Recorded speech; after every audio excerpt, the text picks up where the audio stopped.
अगदी गावरान पद्धतीने झणझणीत चमचमीत अशा शेवगा मसाला केलेला आहे. हिरवं मिरचीचं वाटण करून छानपैकी चवदार टेस्टी शेवगाच्या शेंगाचं कालवण केलेलं आहे.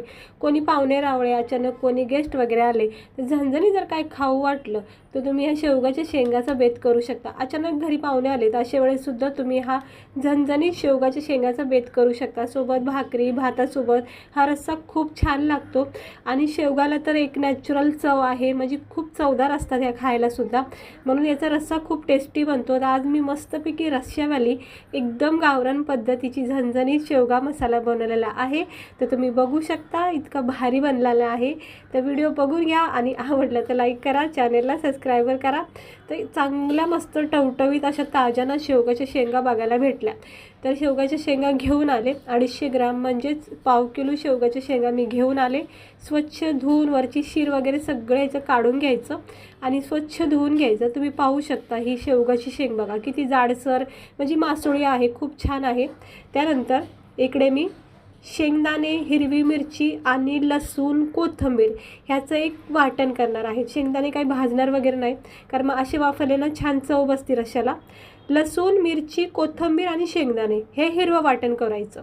त्यानंतर बारीक चिरलेला कांदा टमाटा आपल्याला लागणार आहे. तर एकदम सोप्या पद्धतीने मी ही रस्सा भाजी करते.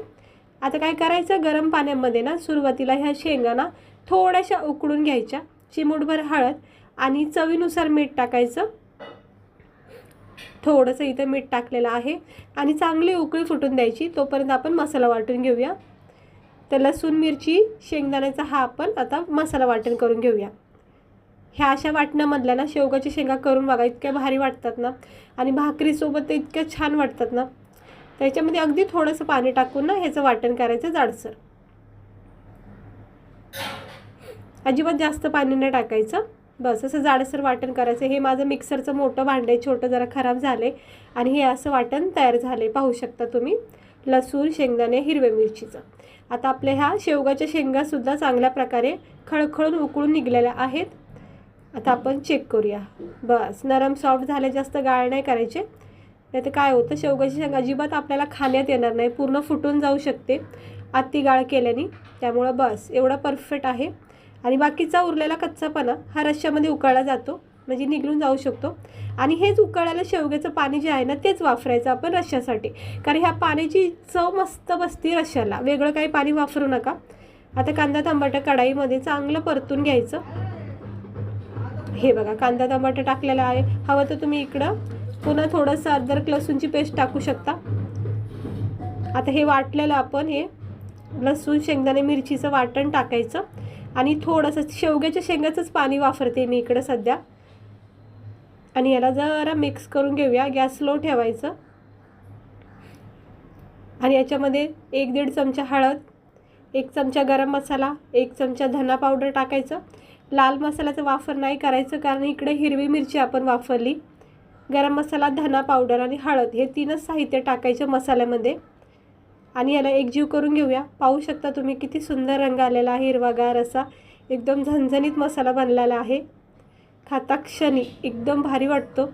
आणि ह्या मसाला थोडासा असा परतून झाला, तेल सुटलं की मग आपण ह्या शिजवलेल्या शेंगा याच्यामध्ये टाकून घ्यायच्या. अगोदर चांगलं 1-2 मिनटं मसाल्याला परतून घ्यायचं आणि मग त्यानंतरच अशा शेंगा ह्या टाकून घ्यायच्या.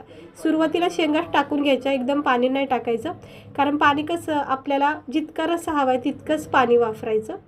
तर सुरुवातीला अशा शेंगा मसाल्यामध्ये डीप करायच्या. तुम्हाला जर अगदीच दाटसर ग्रेव्ही असेल तर मसाला जो बनतो ना आपला ग्रेव्ही, त्यामध्ये सुद्धा थोडंसं पाणी टाकून त्या दाटसर ग्रेव्ही बनते. पण मला जर अशी पातळ भाकर चुरून वगैरे करायला असा रस्सा बनवायचा आहे. हे बघा आता चांगलं खळखळून द्यायचं. शेंगा आपल्या चांगल्या शिजलेल्या आहेत, त्यामुळं काही जास्त वेळ लागणार नाही. 1-2-3 मिनटं स्लो गॅसवर याला उकळून द्या. खमंग सुगंध असा दरवळतोय आणि पाहू शकता स्लो गॅसवर ह्या गावरान पद्धतीच्या शेवगा मसाला किती छान तयार झाला आहे, म्हणजे पाहता क्षणी खायची इच्छा होते. तर मस्त आपला हा शेवगा मसाला तयार झाला आहे खाण्यासाठी.